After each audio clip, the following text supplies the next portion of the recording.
Hey, yo, it is your girl, Nicole Sherrill. I am her, she is me, and I am here with the wonderful, I'm going to let you introduce yourself. Yolanda Flowers. Hey, let's get it. And we are here to talk about your current run for the Alabama governor. We are speaking life, and we already know we're claiming victory in the name of the Father, Son, and the Holy Ghost.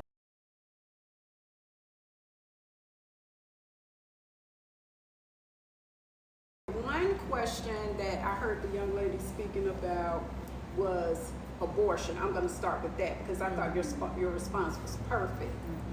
A lot of people will say, you know, I'm standing firm, I'm pro this, I'm pro that, whatever. Can you share a little bit with us about your beliefs on that subject? Well, my beliefs.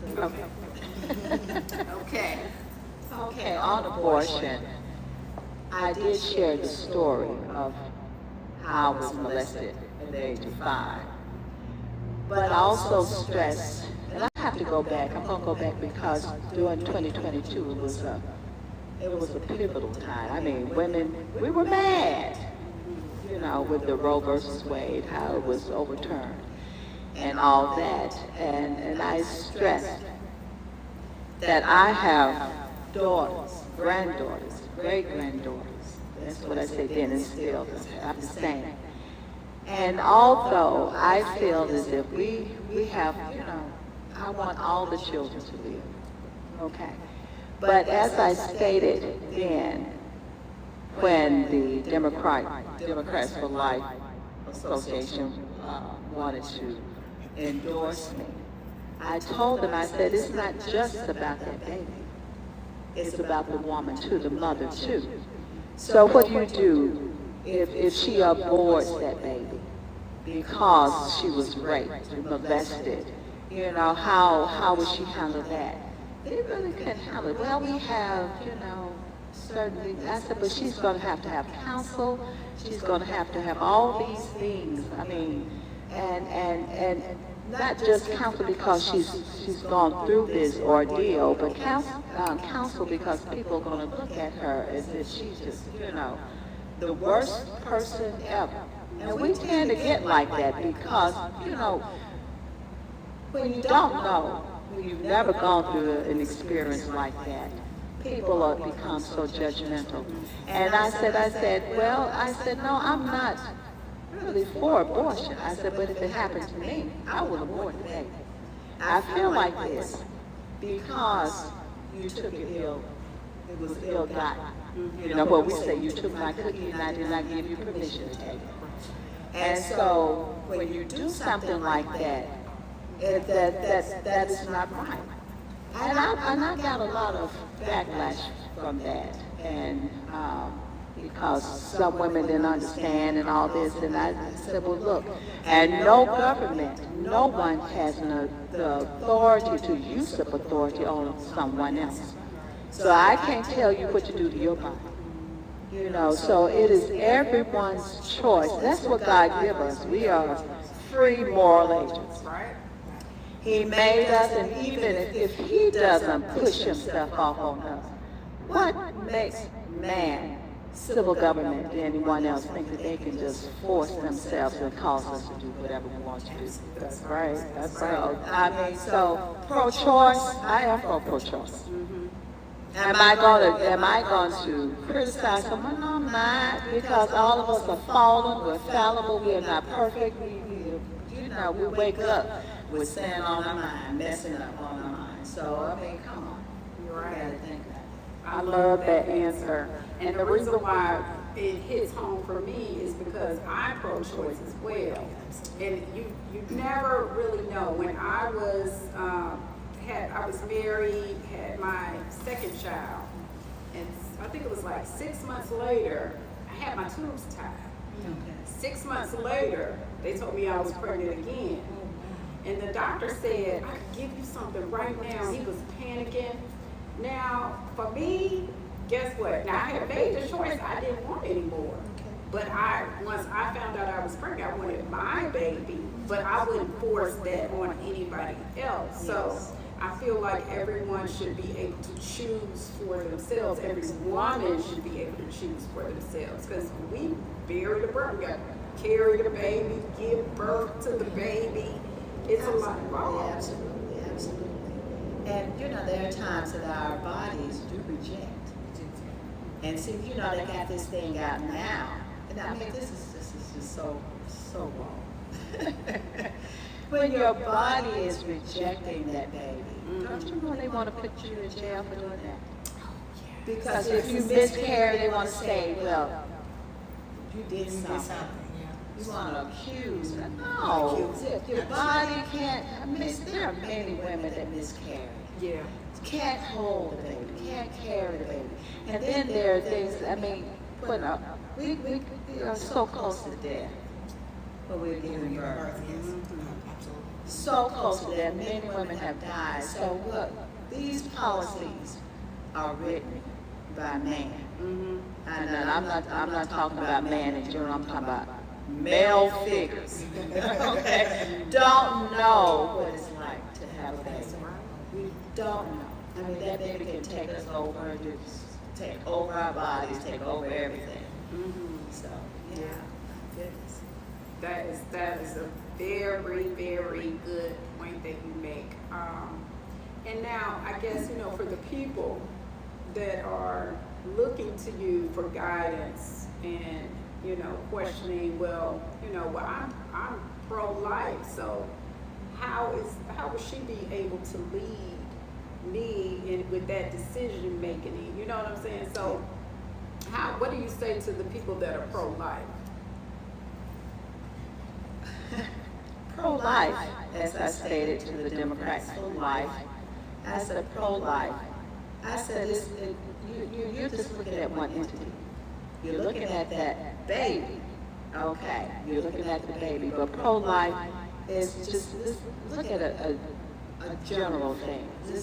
That is more prevalent, whole life. And I was the one to introduce that. I said, so when I said, if you're for pro-life, that means you're for everybody. You're for life in general. So you got to think about, you're for the woman, you're for the baby, you're for the people who are incarcerated, you're for that mother that lost her child due to gun violence. You got to think about the whole. And you just cannot just pinpoint, because that's wrong. That's just wrong. It's not balanced. It makes no sense. So if you're pro-life, that means you're for whole. Yeah.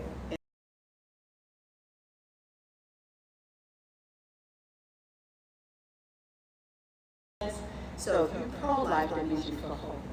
Yeah. And so that puts it in their corner to make them think, well, we need to do something about these prisons.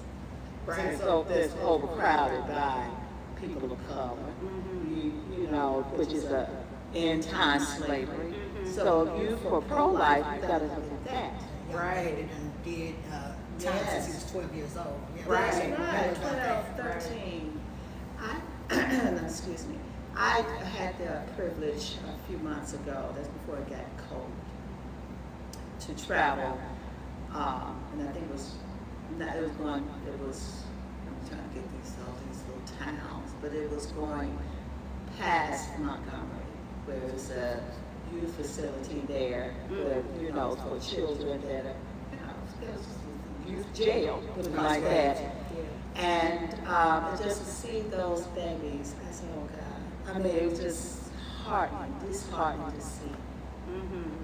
I mean, they have to go to school there, and all this, and I'm like, they don't understand. They don't. Our babies. So when I think about that, I mean, I'm always traveling just to try to see what I can do for us and to crack that.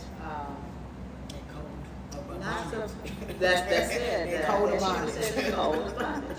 What do you think about all the new prisons, the money that went into the new systems that were put in place for incarceration, that money that was spent? You know, like what are your plans to help?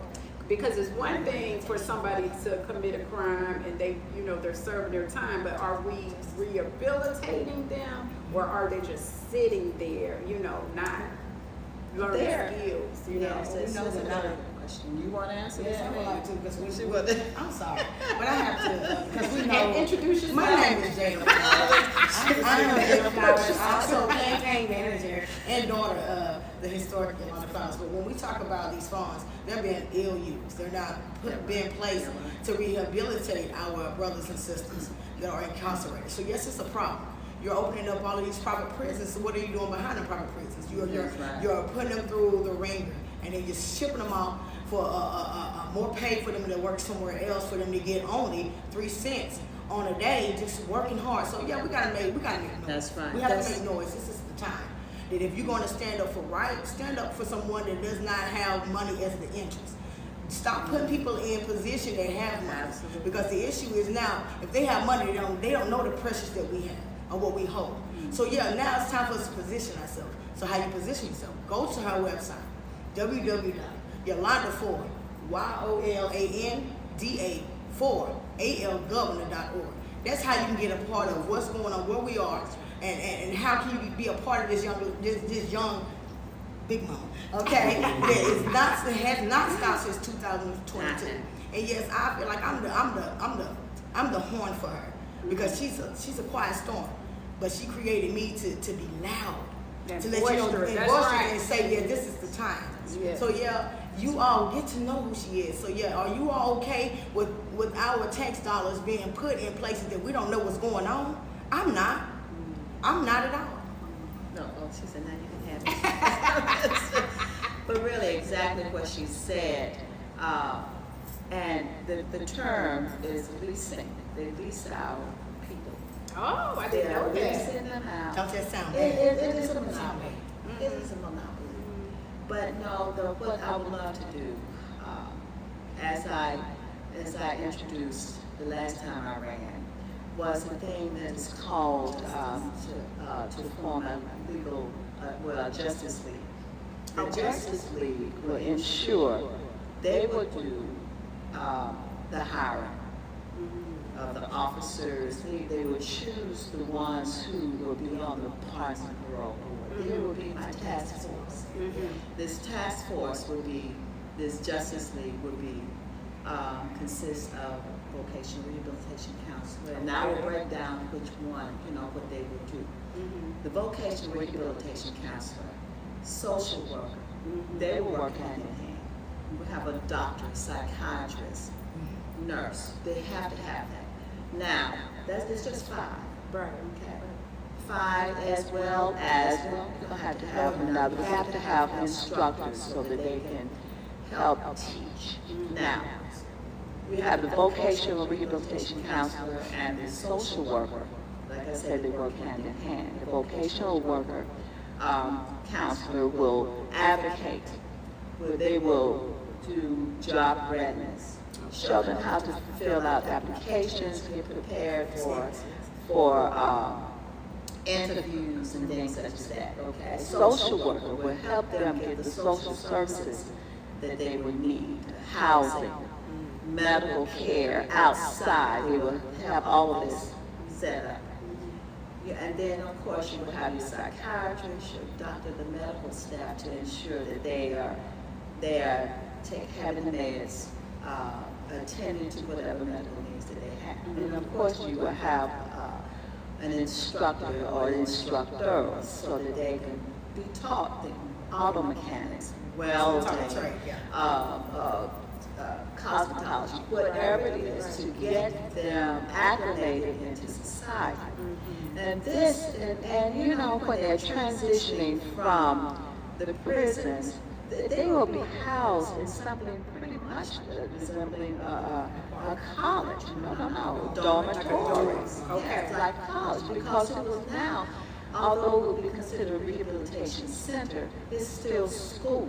Okay. Okay. So they would be able to obtain their GED. So I mean, it was just 6 months to a year. I mean, if you haven't got anything by 6 months, then then it may take a little longer. But with all of these entities, all of the staff working together, that will be a smooth transition back into society. Do you have anyone in mind to serve those roles for the Justice League? Well, not yet. I'm sure some folk will come because I just called out to our meeting. That's right. The services, and you have to have a heart for people. Now, also, this Justice League will ensure, because we have a psychologist and or a psychiatrist, well, we're going to have both, on staff to ensure that whomever that they hire, they have to have a psychological evaluation. That's right. Okay, for those officers that will go in to help maintain the safety of the prisons. Because I'm sure you've heard and all over the news about someone that's working in the, sound staff. Yes, and they're factoring in, they're being the conduits to get all this illegal stuff going in. So we have to make sure that is, I love that you said they have to have a heart for people. So you have to love, like people in order to fulfill this role.